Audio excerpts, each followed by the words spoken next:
Buen día, ¿cómo están? Espero estén muy bien. Paso por acá entonces a hacerles como un pequeño audio video para explicarles los principales hallazgos dentro del taller. El nombre del taller lo puse informe de variables macroeconómicas para Colombia y Perú, es decir, el otro país que escogí para hacer la comparativa con Colombia es Perú, debido pues a su cercanía y a la facilidad para encontrar las fuentes de datos entre comillas. Bueno. Entonces, básicamente, ¿qué nos pide el taller? Es hacer una comparativa. Primero, hallar los datos, graficar y luego hacer una comparativa entre tres variables principalmente, que es el crecimiento del PIB, la inflación y la tasa de desempleo, ¿sí? O el mercado laboral.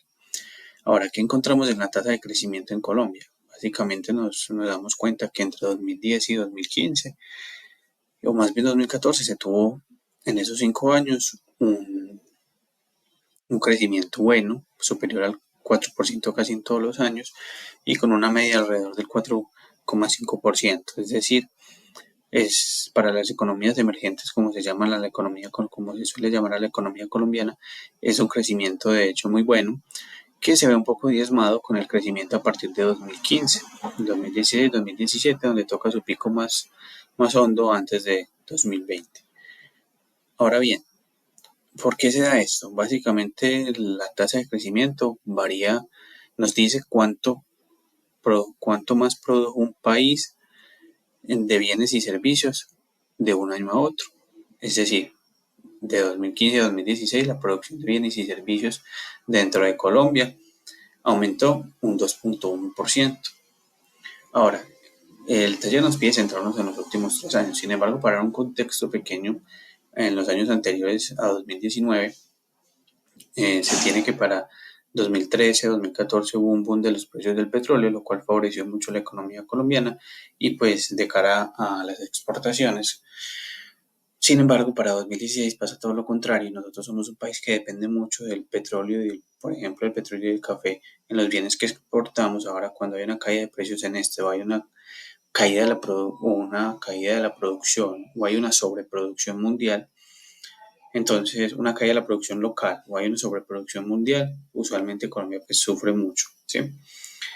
Uno, porque nosotros somos un país exportador del crudo, pero también somos importador del mismo. Entonces, es decir, de dos maneras nos puede estar afectando, tanto para hacia afuera como hacia adentro. Así que un crecimiento de los precios del petróleo es bueno para las exportaciones, pero para las importaciones es un poco malo, o para la producción local es un poco malo, porque eso quiere decir que el precio va a subir y los colombianos o los consumidores nos vamos a sentir un poco más afectados. Hay otras coyunturas, como lo son de pronto una bajada en las condiciones de exportaciones en los otros países, temas de política en Colombia, etcétera. Sí, hay muchas causales por las que puede cambiar el crecimiento. Pero el taller nos pide entonces centrarnos en 2020, 2021 y 2022. Para 2020 tenemos que es el año de la pandemia, ¿cierto?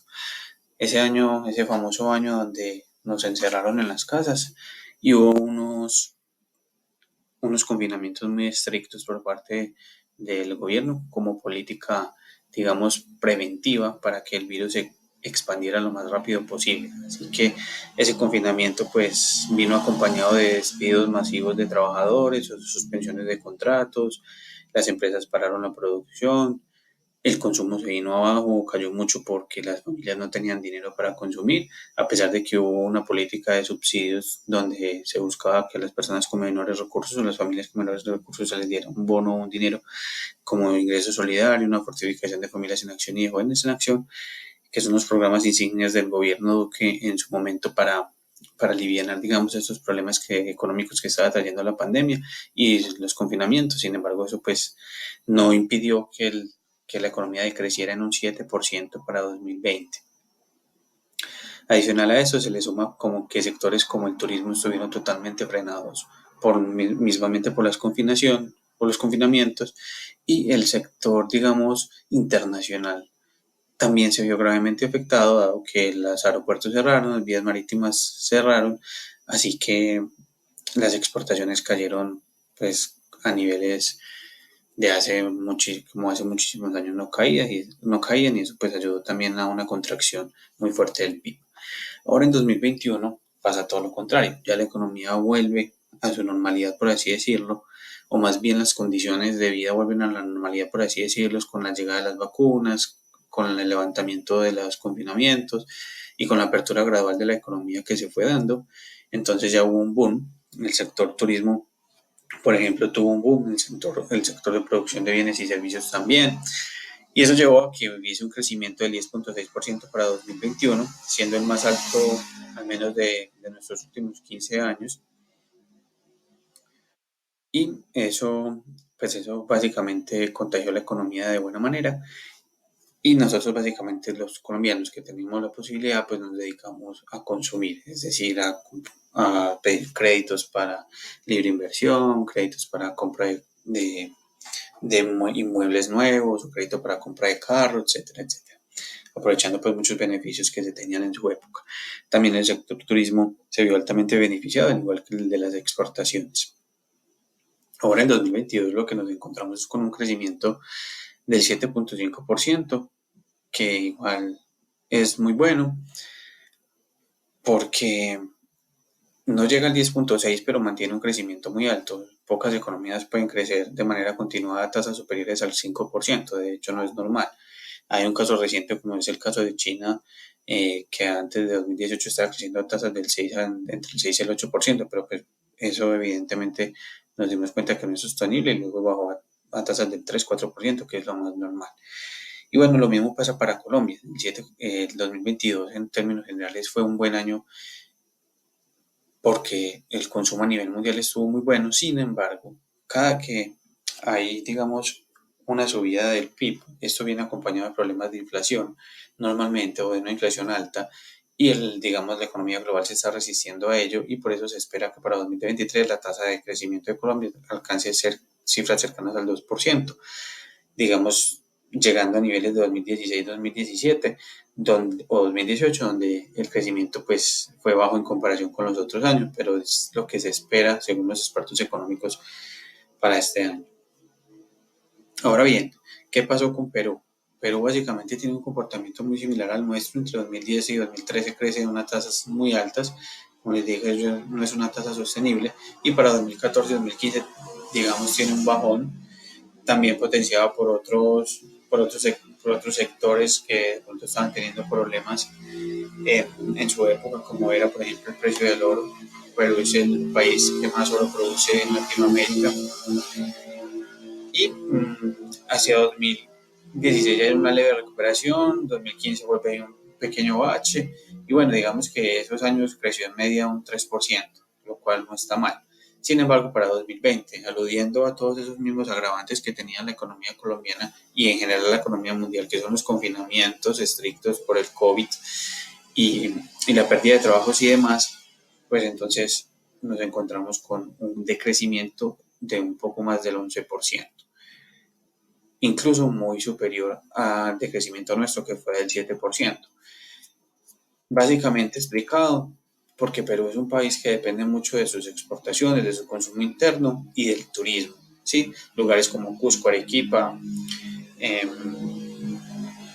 y digamos esa zona céntrica, al igual que su capital Lima, depende muchísimo del turismo, y al no haber turistas, pues digamos que sus bienes de servicios cayeron más gravemente, por ejemplo, que el caso colombiano, al igual que las exportaciones. En 2021 pues, hay un boom, nuevamente, como lo digo, del sector del comercio y hotelero, por ejemplo, y el turismo. Entonces, la economía se super recupera a niveles del 13.3%, incluso una tasa muy, muy por encima porcentualmente de la que Colombia obtuvo.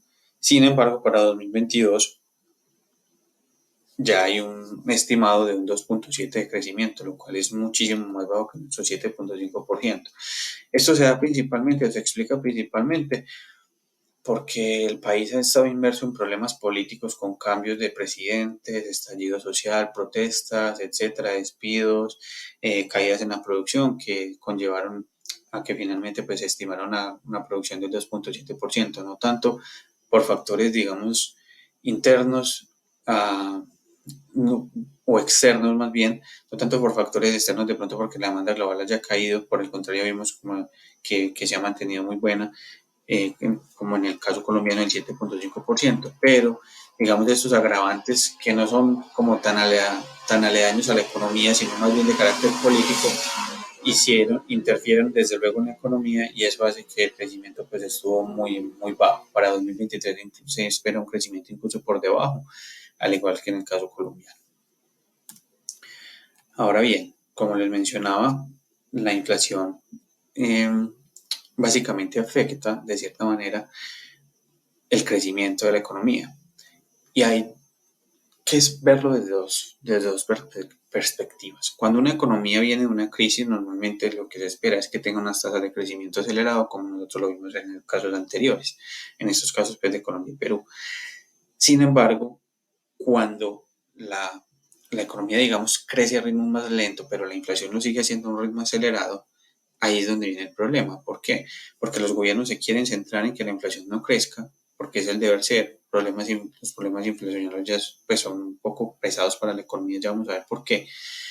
Entonces, digamos, las políticas monetarias del Banco Central se centran, valga la redundancia, en controlar la inflación, descuidando un poco la tasa de crecimiento de la economía. Entonces, ¿qué se busca actualmente en 2023? Controlar a todo dar la inflación. Y no solo nos pasa a nosotros, pasa en Estados Unidos, pasa en Europa, pasa en otros países de Latinoamérica que la inflación está desbordada. Sin embargo, Colombia es uno de los casos donde está más alta en Latinoamérica. Y ahora, porque está ligada, digamos, al crecimiento. Cuando una economía crece de forma rápida, como es pasar de un -7 a un 10.6% en el caso de Colombia, eso hace que cada vez se necesiten más insumos para producir bienes, ¿cierto? Entonces, si yo quiero producir una salchipapa, necesito papas, necesito salchichas, salsas, etcétera, aceite, ta. Entonces, todos esos bienes intermedios para yo finalmente poder brindar la salchipapa a mi cliente, se van necesitando más y más y más porque las personas van consumiendo y eso quiere decir que se van agotando, por lo cual el precio que yo estoy dispuesto a pagar va subiendo un poco. Eso de pronto es teoría microeconómica, pero que se aplica también a la macro, ¿cierto? Desde la micro se construye la macro. Y eso hace, a final de cuentas, que los precios en general, o el índice general de precios, que es el IPC, y la inflación, aumenten.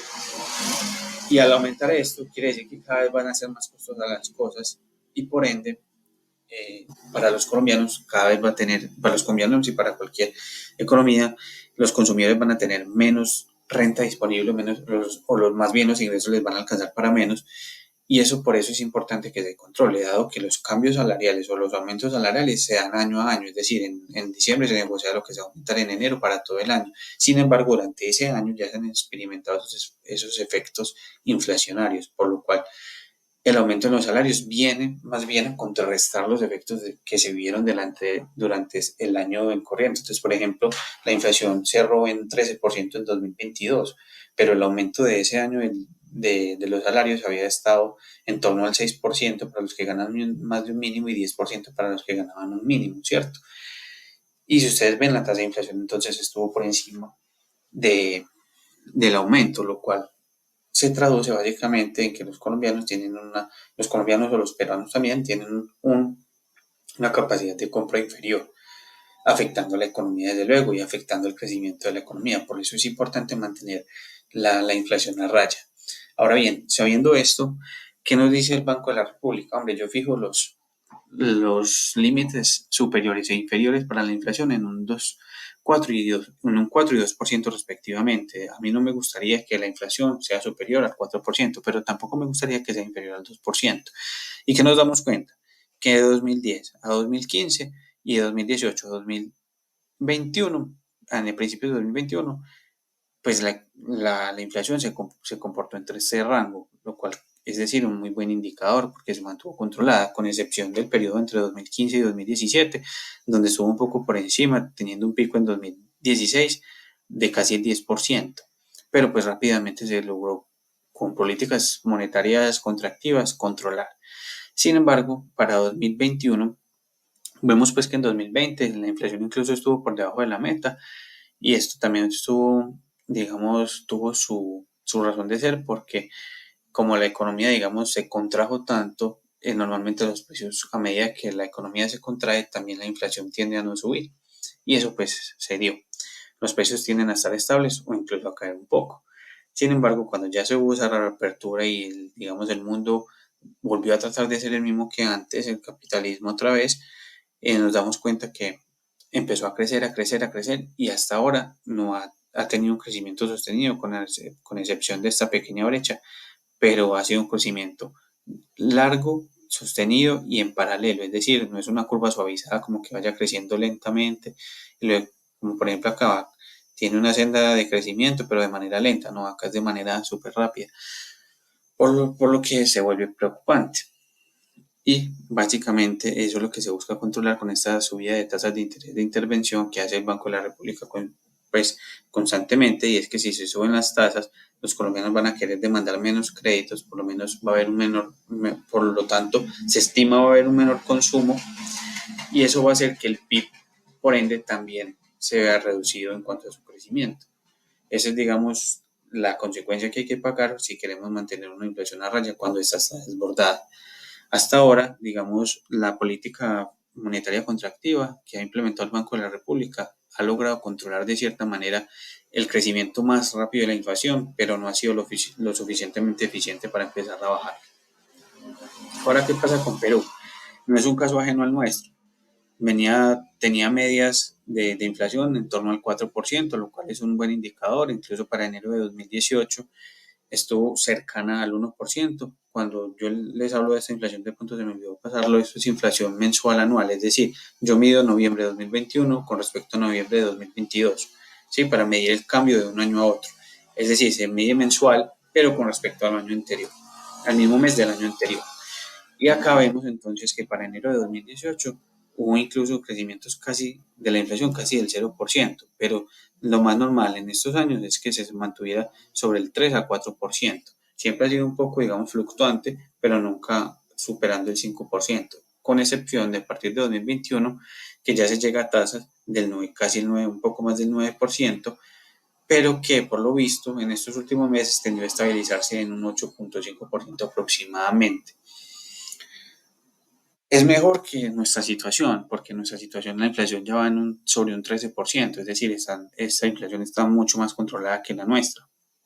Nosotros ya pasamos por ese 8% hace un año aproximadamente y no la hemos podido bajar, sino que por el contrario lo estamos subiendo, mientras que acá ya se está tendiendo a estabilizar en ese 8% de acuerdo a los últimos meses. Bueno, a los últimos meses, casi un año, si ustedes pueden apreciar acá.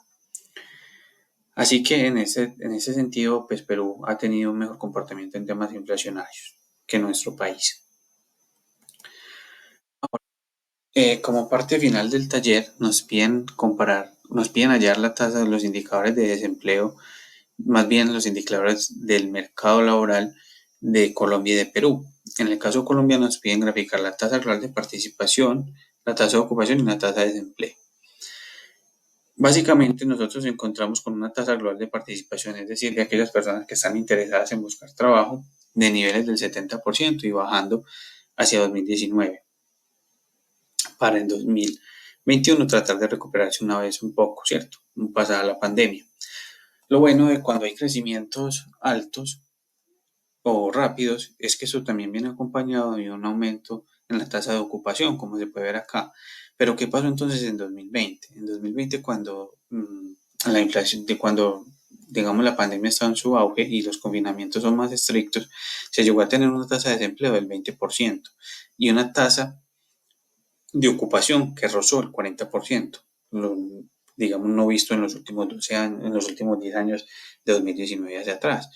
Entonces, digamos, fue una situación muy particular que se vio, digamos, de cierta manera subsanada a partir de 2021 cuando empezó a crecer la economía nuevamente. Sin embargo, es hasta diciembre de 2022 que la tasa de ocupación llega a tener niveles cercanos a los años de 2010 en adelante, pero todavía no alcanzándolo, es decir, y lo mismo la tasa de desempleo. Si ustedes ven, la tasa de empleo está en torno al 9 y 10% hasta 2019 y solo hasta diciembre llega a estar en torno al 10% otra vez de 2022, así que a la economía le tomó 2 años recuperar de cierta manera la tasa de inflación, la tasa de desempleo que venía ya computando antes de 2019.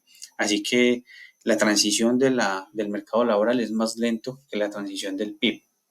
Y a pesar de que hubo muy buenos crecimientos en el PIB, eso de todas maneras no se vio del todo reflejado en 2021, por ejemplo, hasta alcanzar la meta del 10%, por así decirlo. Ahora bien, esto básicamente es la población en edad de trabajar, el porcentaje de la población en edad de trabajar, que es el 70%. Y la tasa de ocupación lo que nos dice es, bueno, de esas personas que están en edad de trabajar, ¿cuántas están trabajando? ¿Cuánto porcentaje está trabajando? Pero esto nos muestra una tasa de ocupación que combina el mercado informal con el mercado formal, es decir, es una buena tasa de ocupación, pero porque se incluye la informalidad, si no este valor sería mucho más bajo. Nosotros somos un país que según las últimas estadísticas un 58% de la empleabilidad es informal, es decir, las personas que trabajan por cuenta propia, que son independientes o que venden dulces en un semáforo, que tienen su negocio en el centro, sí, que no tienen, digamos, como una fuente laboral atada a una empresa como tal. Entonces, eso para tenerlo en cuenta. La tasa de desempleo, de todas maneras, a pesar de que la informalidad es alta y la combinada con la formalidad, la tasa de desempleo casi siempre estaba en torno al 10%, lo cual es un indicador de dos cifras y pues no es lo ideal, debería estar por debajo, pero pues es como un problema que siempre se ha venido luchando. Ahora en el caso peruano, es un comportamiento de una tasa de desempleo que tiene una línea de tendencia creciente, explicada más que todo por esta cifra de 2020, como ya era previsible también por el tema de la pandemia, y que al igual que nosotros, tardó tiempo después de 2021 en recuperar la senda de, de los años anteriores a 2019, sin embargo la recuperó más rápido que nosotros para el año 2022. En el caso peruano, hay una tasa de desempleo mucho más baja que la nuestra, incluso entre el 6 y el 8%, como se puede apreciar acá, entre 2014 y 2019, lo cual es muy bueno, pero hay que coger este dato con pinzas porque también en el caso peruano se depende mucho de la economía informal o de la tasa de empleo informal. Así que sí tienen una tasa de desempleo menor que la nuestra, lo cual es cierto, pero también dependen mucho del mercado informal, que está muy atado, como lo dije anteriormente, en zonas como Cusco, Arequipa, al turismo, por ejemplo, a la empleabilidad, digamos, informal del turismo que se genera, es decir, el turismo genera muchos empleos formales, pero también un montón de empleos informales, y lo mismo en Lima, también hay mucha economía informal, así que esos son los indicadores pues para Perú. Está mejor que nosotros, obviamente, según los datos oficiales, pero es un poco comparable el tema de la tasa de empleo y su comportamiento es muy similar en los dos casos, a pesar de que su comportamiento, me refiero a su comportamiento del gráfico como tal, aunque su porcentaje es menor para el caso de Perú. Entonces, básicamente, este es el taller. Aquí están las referencias bibliográficas, están citadas en APA. Esta es la presentación con la que ustedes harían el video. La idea es que se graben haciendo el video, que yo sugiero que solo una persona lo haga. Acá, pues, la idea era darles bastantes ideas, valga la redundancia, o mi objetivo era darles bastantes ideas para que tengan suficientes como ejemplos o suficientes maneras de explicar las gráficas. No tienen que de pronto hacerlo con muchos tecnicismos, sino en sus propias palabras. Acá están las fuentes consultadas, todas son fuentes oficiales como el Banco Mundial, el Banco de la República de Colombia, etcétera. Así que bueno, yo creo que el ejercicio sería un poco similar al que yo hice. Acá faltaría que agreguen los integrantes y ya estaría listo. Bueno, quedo atento.